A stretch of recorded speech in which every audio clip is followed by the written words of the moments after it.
नमस्कार मित्रांनो, ठरलं तर मग या मालिकेच्या आजच्या भागामध्ये सायली आणि अर्जुनच्या वाढदिवसाच्या दिवशी सायलीला मात्र आता तिचा भूतकाळ आठवलेला असतो हे आपल्याला बघायला मिळणार आहे.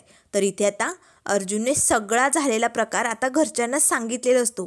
तेव्हा लगेच आता अर्जुन म्हणू लागतो, पण या सगळ्यात तो महिपत आपल्या हातून निसटला, हे मात्र जरा चुकीचं झालं, तो पकडायला हवा होता. तेव्हा लगेच आता रविराज काका म्हणू लागतात, पण जाऊ दे अर्जुन, या सगळ्यात प्रतिमाला त्या रात्रीचं सगळं काही आठवलं. तेव्हा अर्जुन लागतो, हो ही गोष्ट चांगली झाली, प्रतिमा आत्यांना त्या रात्रीचं सगळं काही आठवलं. तेव्हा प्रतिमा आत्या म्हणू लागतात, हो आजवर मला तिथपर्यंत आठवायचं, पण त्या रात्री काय घडलं होतं, त्या ॲक्सिडेंटनंतर जे काही झालं ते मला आठवलंच नाही.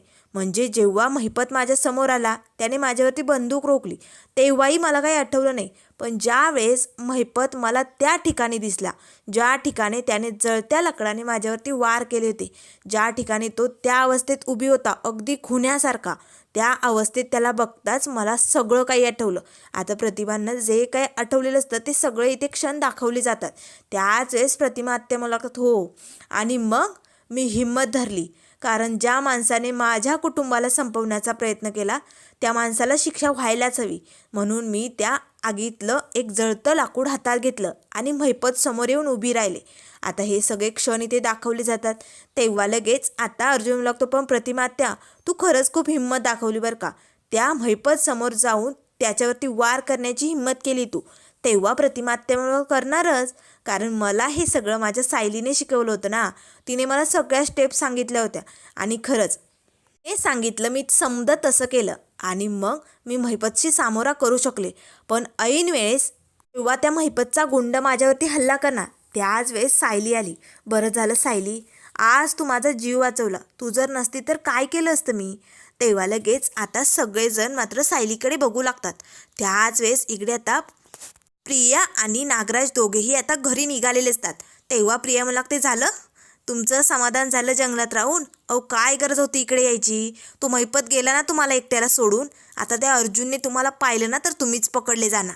त्यावर नागराज म्हणू लागतो, नाही ना बघितलं त्या अर्जुनने, मी लपलो होतो.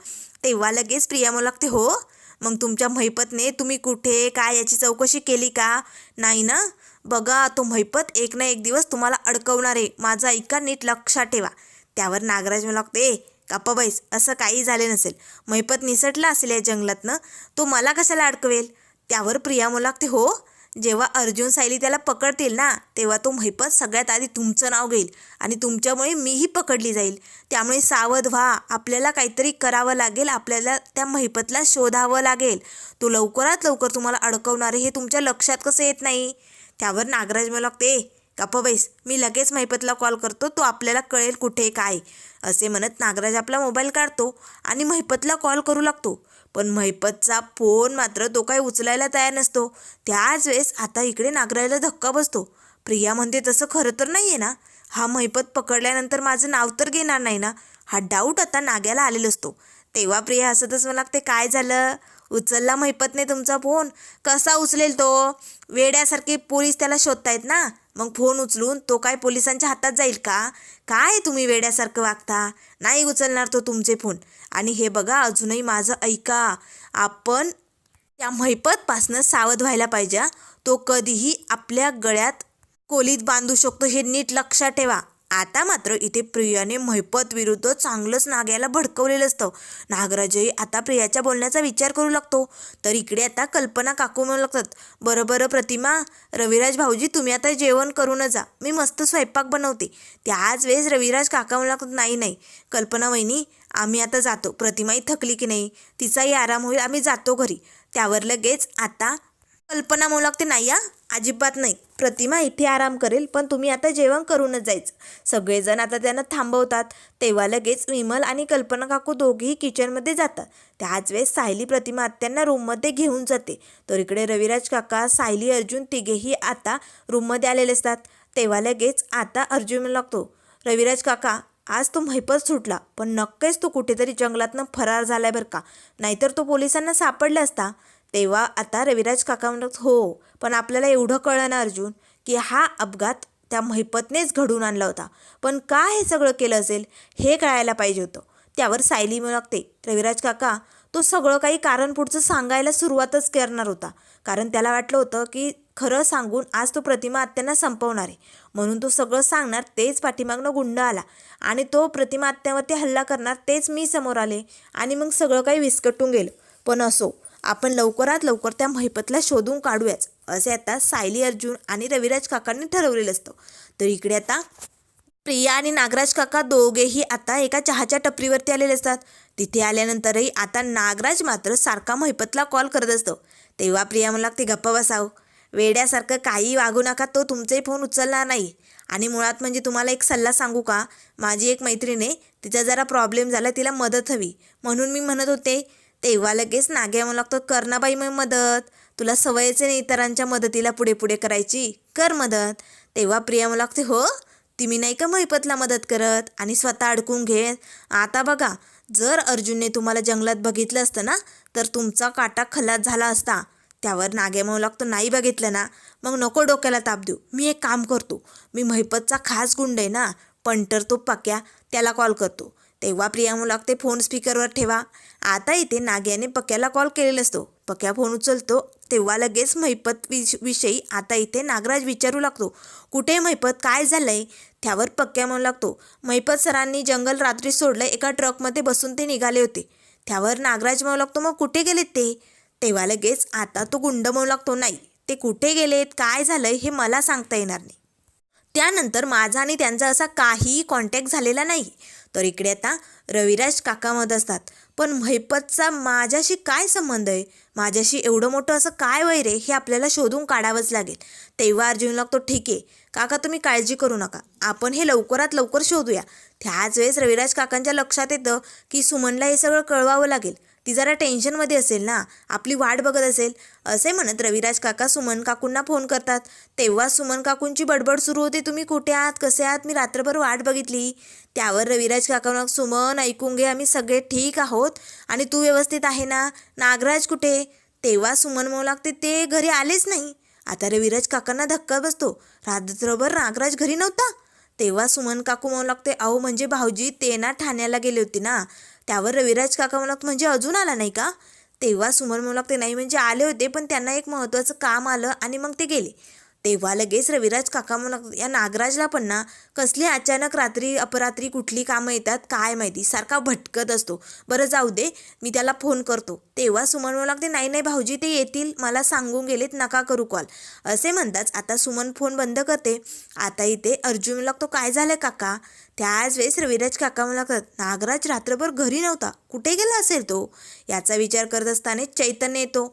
तेव्हा अर्जुन लागतो, अरे चैतन्य तू कशाला आला, तू आराम करायचा ना, तुला बरं वाटत नाही आहे ना. तेव्हा चैतन्य मला लागतो, नाही अर्जुन मला बरं वाटतंय. आणि अश्विन म्हणाला, एवढं काही नाही आहे, मुक्का मार लागलाय, पण महिपतचं काय झालं, काही पत्ता लागला का. तेव्हा अर्जुन मला लागतो, नाही अजून पोलीस शोध घेत आहेत, पण लवकरच आपण महिपतला सापडूया. असे आता त्या तिघांमध्ये बोलणं चालू असतं. त्याच वेळेस इकडे आता सुमन सारखे नागराजला फोन करत असते, पण त्याचा फोन काही लागत नाही. सुमनलाही जरा टेन्शन आलं असतं.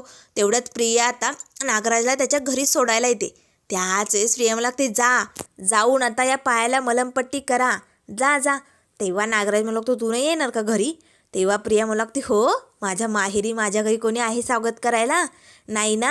आणि तिथे तो किल्लेदार असला ना 50 प्रश्न विचारेल आणि डोकं खाईल, त्यापेक्षा नकोच. आणि हो, आता घरात गेल्यानंतर कान आणि डोळे नीट उघडे ठेवा, कारण जर का महिपतबद्दल सायली अर्जुनला कळलं ना, तर का किल्लेदारला आणि प्रतिमा आत्याला तो नक्कीच सांगेल. तेव्हा तुमचे कान आणि डोळे उघडे असले पाहिजेत. त्यावर नागराज लागतो, ठीक आहे. असे म्हणत आता लंगडत लंगडत नागराज घरी आलेला असतो. सुमनला हे बघताच धक्का बसतो, काय झाले तुम्हाला, एवढं का लंगडताय तुम्ही, कुठे पडला का, काय झालंय सांगाल का. तेव्हा नागराज एका खुर्चीवरती बसतो आणि मला लागतं, ए बाई सुमन, अगं या प्रश्नांचा मारा बंद कर, मग मी सांगू शकतो. अगं काय आहे ना, मी ते तेल घेऊन निघालो, तुझ्या आत्याला ते ठाण्याला जाऊन तेल दिलं आणि मग त्यानंतर मी निघालो, पण ऐन वेळेस रस्त्यात बस बंद पडली आणि मग काय, एवढ्या रात्री कुठे मेकॅनिक येतो का. मग मी पायी निघालो आणि पडलो आणि बेशुद्ध झालो. तेव्हा सुमन मला लागतं, अरे बापरे, मग तुम्ही मला कॉल करायचा ना, मी आले असते ना तुमच्या मदतीला. तेव्हा लगेच नाग्या मला लागते, ए बाई, अगं वेडीस का तू, अगं बेशुद्ध पडल्यानंतर कोणी कसा कॉल करेल, मूर्ख आहे का तू. तेव्हा सुमन म्हणू लागते सॉरी पण मग मी एवढे फोन केले, तुम्ही फोन का उचलत नव्हता?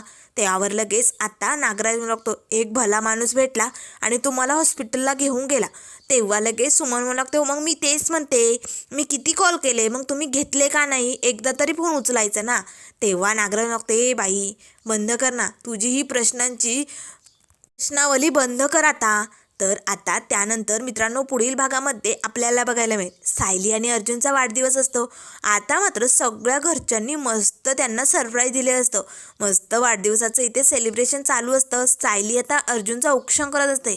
आता मात्र अर्जुनचं औक्षण करत असताना सायलीला गरगरायला लागतो. आता मात्र सायलीला लहानपणीच्या अर्जुनच्या वाढदिवसाचा जो भूतकाळ असतो ना, ते सगळे काही क्षण इथे तिला धुरकट दिसू लागतात. म्हणजे सायलीला त्या तन्वीचा तिच्या स्वतःचा सगळा काही भूतकाळ इथे आठवू लागतो. आता ती असं डोक्याला हात लावून खाली बसते. अर्जुन मात्र सायलीकडे बघू लागतो. आता सायलीला सगळं काही आठवायला सुरुवात झालेली असते. तर इकडे महिपतच्या बंगल्याबाहेर पोलीस पहारा देत असतात. सगळे पोलीस आलेले असतात. त्याच वेळेस साक्षी तिकडे आलेली असते. नेमकं काय झाले साक्षीला काही कळायला मार्ग नसतो. तेवढ्यात आता प्रिया तिथे येते. प्रिया मात्र साक्षीकडे बघू लागते. तर आता हा महिपत नेमकं भामटा कुठे लपलेला असेल, काय असेल आणि अर्जुन सायली त्याला कसे शोधतील हे आपण लवकरच बघूया. त्यामुळे मित्रांनो अशाच मालिकेंच्या अपडेट पाहण्यासाठी चॅनलला लाईक करा, सबस्क्राईब करा. व्हिडिओ पाहिल्याबद्दल धन्यवाद.